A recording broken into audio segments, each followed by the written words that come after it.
I am on a journey to finish the Bible as a whole, but you can't finish the Bible and reveal what it's trying to say if you don't start from the beginning.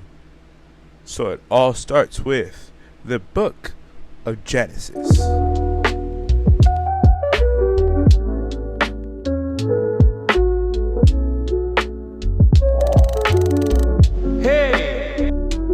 What's up, YouTube? It's been a while, but I am back with a new series where we're going to uncover the Bible as a canon, as a story that's reality, not just studying it and things of that matter, but actually taking it in as a story, as a canon to our lives.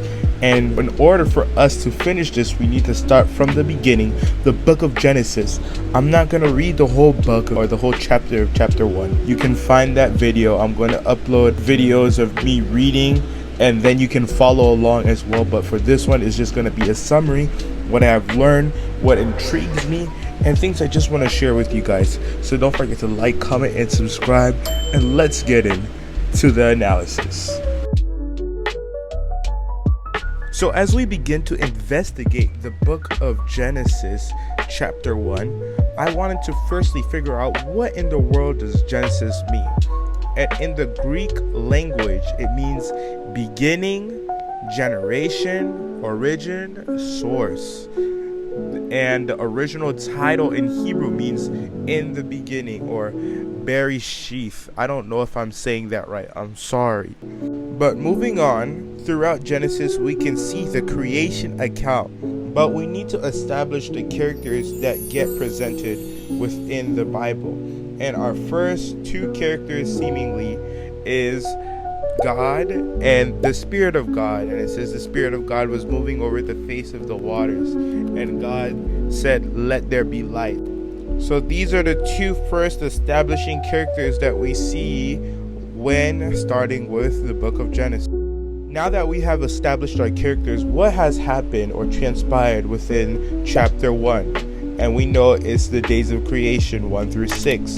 Day number 1, God created day and night, but there was no light that was put in the sky like the sun, moon, and stars. But we can find that in Genesis 1, verses 1 through 5. Day number 2, God divided the waters from the earth and the firmament being the sky or heaven. I'll go ahead and put a definition and a source up there so you guys can see that as well. Day number 3, he divided the water even further, but only on earth, which he divided the waters from the land and things of that matter. And we got our plants, we got our trees, we got our vegetation and greenery, things of that matter. Day number 4, we get seasons that were put in place because of the lights that God put in the sky, such as the stars. But it never said that he put the sun and moon in the sky yet. It didn't use that terminology. We just see stars. So I find that very interesting. And a lot of people say this is the day God created the sun and the moon, but the Bible didn't specifically say that. So I find that very interesting, and where this canon story is leading us. And then day number 5, it said that God made birds, creatures of the sea, fowls of the air, and things of that matter. And you can find that in Genesis 1:14 through 19. And we reach day number 6, where he makes our favorite land animals, the cattle, things of that matter, which you can find in Genesis 1 verses 20 through 23. And that's the days of creation in a nutshell. But a lot of things were being established here, and it's kind of crazy on how everything is working together. But I forgot one of the most important parts of Genesis chapter 1, and that's the creation of man. And God's like, let us make man in our image. So the two establishing characters that we see is God and his Spirit. And he's like, let us make man in our image. So they made man, and they gave him the ability to or they gave him leadership over everything that was created, over all the plants, over all the animals of the sea, the air, the land. And a big thing that is being mentioned here is, one, we're introduced to a gender, which is man, and 2, we're introduced to how the original diet was.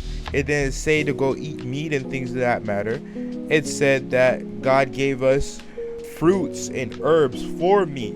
So meat was actually, whenever that was used in the beginning, it wasn't stating meat of animal. It's actually stating the flesh or the meat of fruits, herbs, and things of that matter, which is crazy to me, because at first I never knew that. I was like, oh yeah, meat obviously means animal, but in this case it actually means a plant-based diet with fruits and herbs and things of that matter, which is kind of crazy to me. We're being introduced to what a perfect diet looked like in the beginning. So that's pretty much it for my analysis of Genesis chapter 1, but I can't leave you guys there. I have a challenge for you guys, and I'll post your guys' answer on the community page of this YouTube channel and also on my Insta. Go follow Just Talking on Insta. But the questions are: what is the definition of a firmament?